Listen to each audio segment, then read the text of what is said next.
ಸಚಿವ ಎಚ್.ಡಿ. ಕುಮಾರಸ್ವಾಮಿ ಅವರ ತೀವ್ರ ವಿರೋಧದ ನಡುವೆಯೂ ಬಿಡದಿ ಟೌನ್ಶಿಪ್ ಯೋಜನೆಗೆ ರಾಜ್ಯ ಸರ್ಕಾರ ಅಂತಿಮ ಅಧಿಸೂಚನೆ ಹೊರಡಿಸಿದೆ. ಮೊದಲ ಹಂತದಲ್ಲೇ ರಾಮನಗರ ಮತ್ತು ಹಾರೋಹಳ್ಳಿಯ 518 ಎಕರೆ ಕೃಷಿ ಭೂಮಿಯನ್ನ ವಶಪಡಿಸಿಕೊಳ್ಳಲು ಮುನ್ನುಗ್ಗಿರೋ ಸರ್ಕಾರದ ವಿರುದ್ಧ ಎಚ್ಡಿಕೆ ಕೆಂಡಾಮಂಡಲವಾಗಿದ್ದಾರೆ. ಆ ಕಂಪ್ಲೀಟ್ ರಿಪೋರ್ಟ್ ಇಲ್ಲಿದೆ.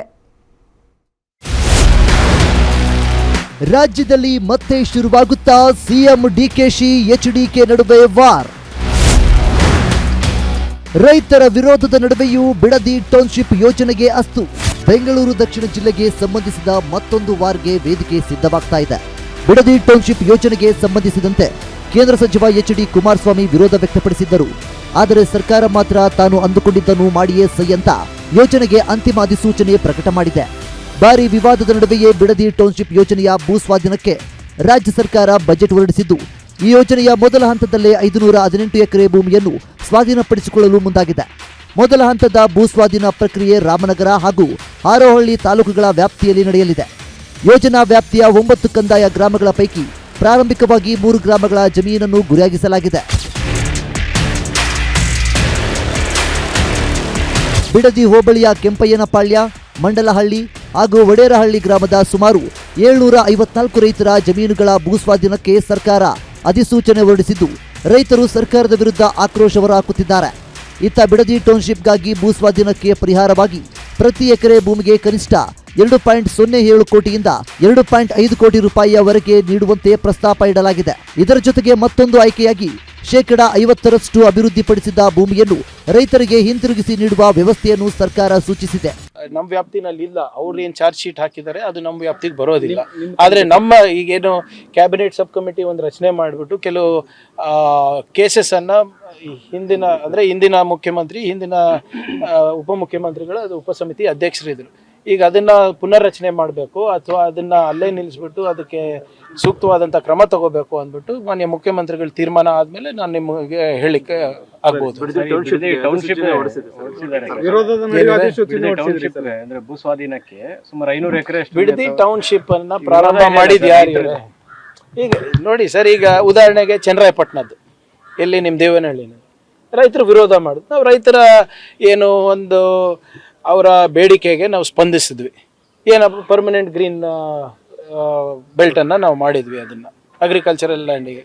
ಈಗ ಅವರೇ ಸ್ವಪ್ರೇರಣೆಯಿಂದ ಬಂದು ಕೊಟ್ಟಾಗ ನಾವು ಬೇಡ ಅಂತ ಅಲ್ಲ, ಇದೂ ಹಾಗೆ ಅಲ್ವಾ? ಈಗ ಅವಾಗ ನಂದೇನಂದರೆ ಆಶ್ಚರ್ಯ ಏಕಾಗ್ತಾ ಇದೆ ಅಂದರೆ, ಹಿಂದೆ JDS ಅವರಿದ್ದಾಗ ಅದು ಒಂದು ಉತ್ತಮವಾದಂಥ ಪ್ರಾಜೆಕ್ಟ್ ಇತ್ತು.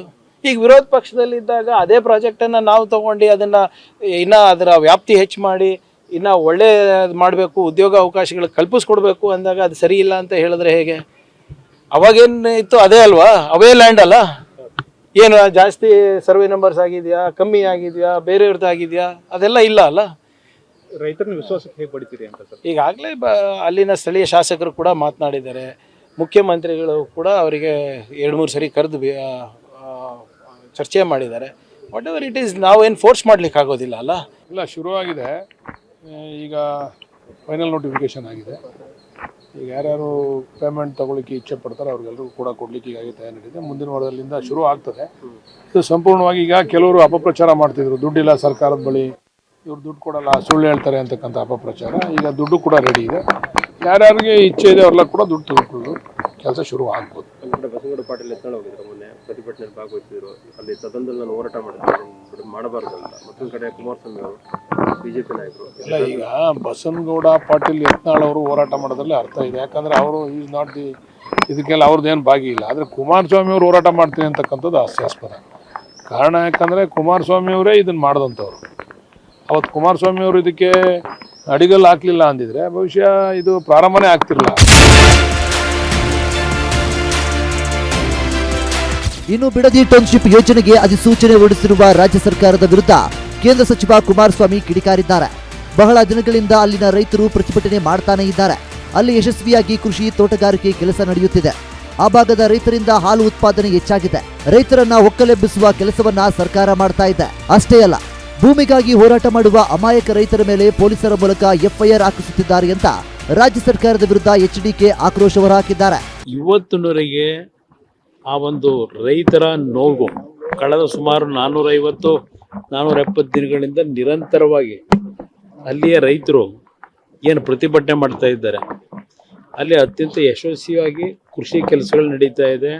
ತೆಂಗಿನ ತೋಟ, ಅಡಿಕೆ ತೋಟಗಳು, ರೇಷ್ಮೆ ಬೆಳೆ ಬೆಳೆಯತಕ್ಕಂಥದ್ದು, ಎಲ್ಲ ರೀತಿಯ ಒಂದು ಹೈನುಗಾರಿಕೆನಲ್ಲಿ ಈಗ ತಿಂಗಳಿಗೆ 6 ಲಕ್ಷ ಲೀಟ್ರೇನೋ ಹಾಲನ್ನು ಹಾಕ್ತಾ ಇದ್ದೀವಿ ಅಂತಾರೆ. ಅಂಥ ಸ್ಥಳದಲ್ಲಿ ಇವತ್ತು ಅವ್ರನ್ನೆಲ್ಲ ಒಕ್ಲೆಬ್ಬಿಸ್ತಕ್ಕಂಥ ಕೆಲಸ ಮಾಡ್ತಾ ಇರತಕ್ಕಂಥ ಪ್ರತಿಭಟನೆ ಏನಿದೆ, ಸರ್ಕಾರ ಹಲವಾರು ರೀತಿಯಲ್ಲಿ ಅಲ್ಲಿ ಪ್ರತಿಭಟನೆ ಮಾಡ್ತಾ ಇರತಕ್ಕಂಥವ್ರು ಮತ್ತು ಬೆಂಬಲ ಕೊಡ್ಲಿಕ್ಕೆ ಹೋದವರಿಗೆ ಪೊಲೀಸ್ ಇಲಾಖೆ ವತಿಯಿಂದ FIRಗಳನ್ನು ಹಾಕಿ ತೊಂದರೆ ಕೊಡ್ತಾ ಇರ್ತಕ್ಕಂಥದ್ದು. ನಾನು ಈಗಿನ ಗೃಹ ಸಚಿವರು ಹೊಸದಾಗಿ ಬಂದಿದ್ದಾರೆ, ಈಗ ಅವರ ಹೇಳಿಕೆನೂ ನಾನು ಗಮನಿಸಿದ್ದೇನೆ ದೆಹಲಿಯಲ್ಲಿದ್ದಾಗಲೇ. ಒಟ್ನಲ್ಲಿ ಕೋಟಿ ಕೋಟಿ ಪರಿಹಾರದ ಆಮಿಷ ಒಡ್ಡಿದ್ದರೂ ತಮ್ಮ ಹಸಿರು ಭೂಮಿಯನ್ನು ಬಿಟ್ಟುಕೊಡಲು ರೈತರು ಸಿದ್ಧರಿಲ್ಲ. ಹೀಗಾಗಿ ಬಿಡದಿ ಟೌನ್ಶಿಪ್ ಯೋಜನೆ ಮುಂದಿನ ದಿನಗಳಲ್ಲಿ ತೀವ್ರ ಸ್ವರೂಪದ ಭೂಸಂಘರ್ಷ ಹಾಗೂ ರಾಜಕೀಯ ಜಿದ್ದಾಜಿದ್ದಿಗೆ ಕಾರಣವಾಗುವುದರಲ್ಲಿ ಯಾವುದೇ ಅನುಮಾನವಿಲ್ಲ. Durgesh Nayak, political bureau, guarantee news, Bengaluru.